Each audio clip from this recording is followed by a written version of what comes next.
Oran est une ville portuaire située sur la côte nord-ouest de l'Algérie, dans la région de l'Oranie. Elle est la deuxième plus grande ville de la région après la ville d'Alger, la capitale du pays. Oran est une ville riche en histoire et en culture, avec une population diversifiée qui reflète l'héritage de différents peuples qui ont laissé leur marque sur la ville au fil des siècles. La ville a été fondée par les Berbères au Xe siècle, puis a été conquise par les Espagnols au XVIe siècle. Oran est une ville riche en histoire, en culture et en tradition. Sa modernisation rapide n'a pas altéré sa richesse culturelle, qui continue de se développer.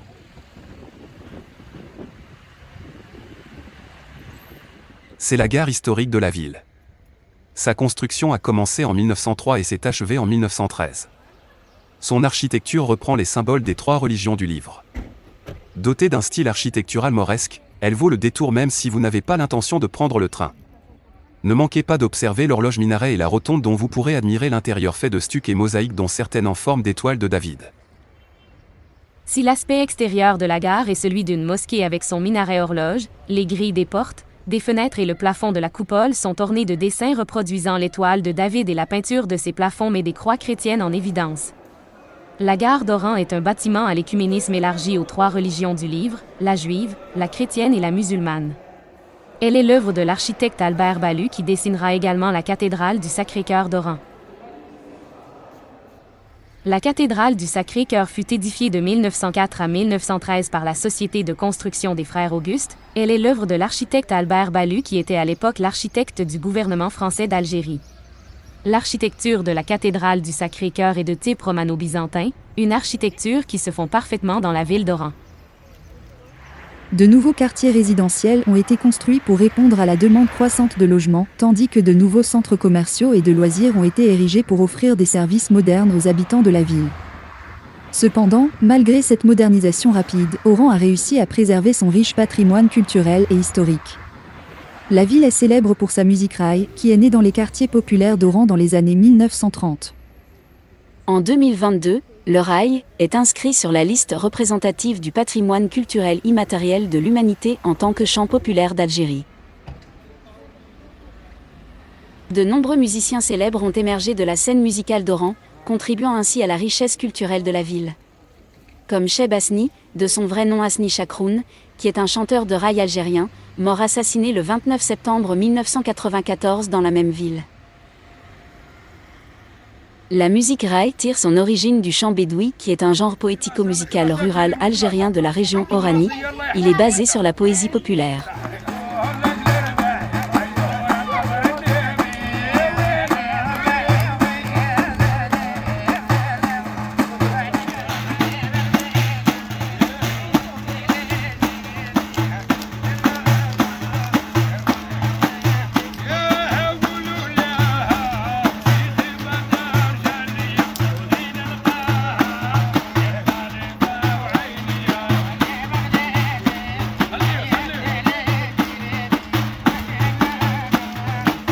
Les arènes d'Oran ont été construites pour la première fois en 1890 en bois.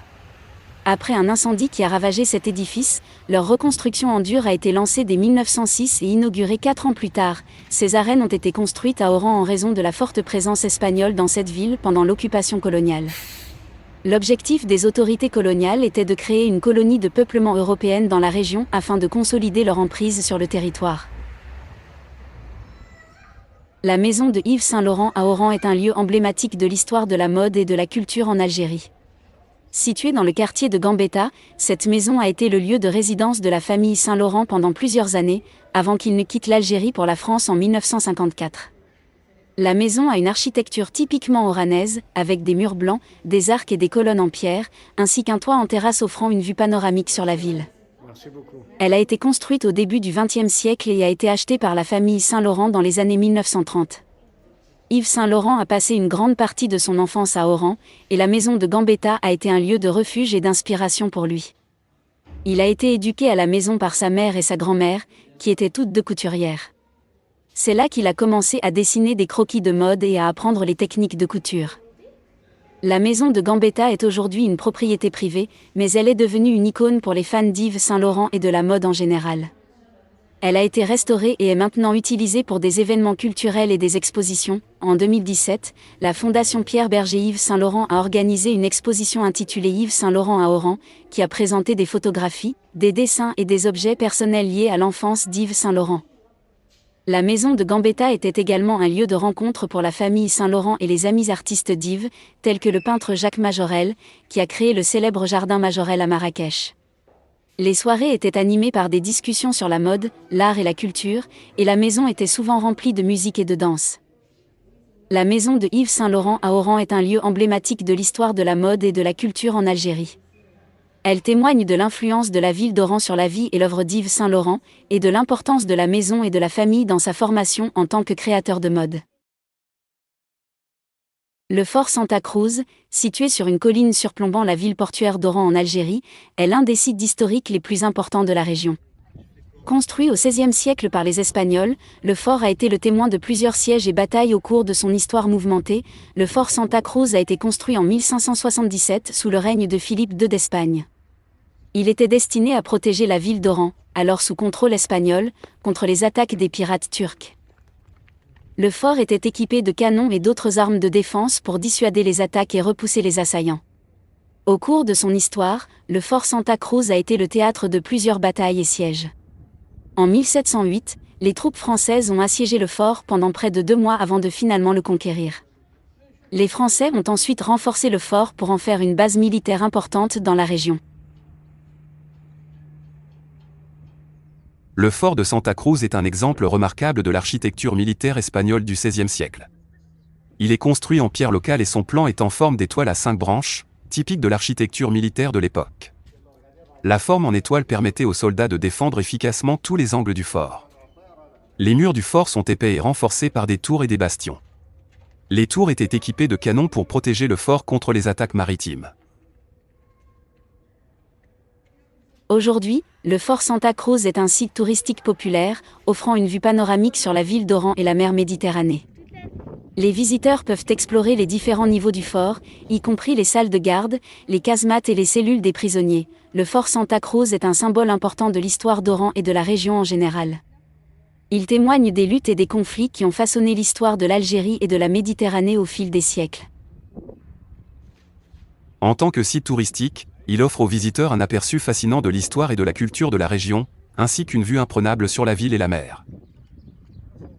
Un autre détail marquant cette structure est la chapelle de Santa Cruz, qui se situe en contrebas du fort. Cette dernière, inaugurée depuis plus d'1 siècle et demi, et surnommée Notre-Dame du Salut ou encore la Vierge de l'Oranie, fut avant tout construite en guise de remerciement à la Vierge Marie, qui selon les croyances de l'époque, fit une intervention afin de mettre fin à la terrible épidémie de choléra qu'a connue la ville d'Oran en 1849.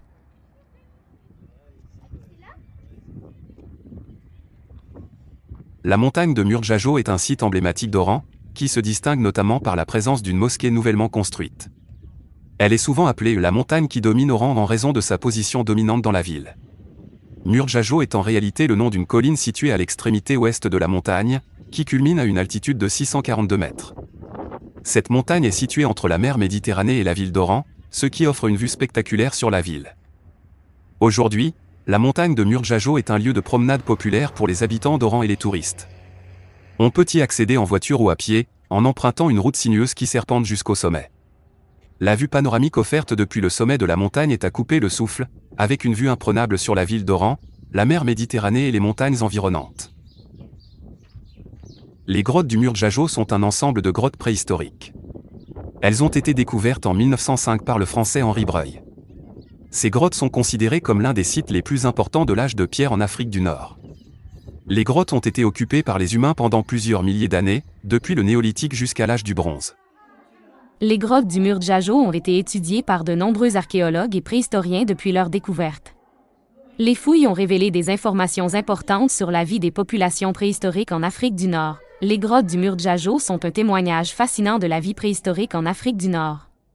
Les découvertes archéologiques sont d'une grande importance pour la compréhension de l'histoire de l'humanité. Elles sont ouvertes au public et peuvent être visitées. Surnommée par les Oranais Couchet El Djir, du nom d'un ancien four à chaux construit durant la période de l'occupation française, cette favela n'a cessé de s'étendre depuis les années 1970. La transformation des bidonvilles d'Oran en des quartiers résidentiels sûrs et durables nécessite une approche globale et intégrée, qui prend en compte les besoins des résidents les plus vulnérables et qui implique leur participation active dans la planification et la mise en œuvre des projets de développement.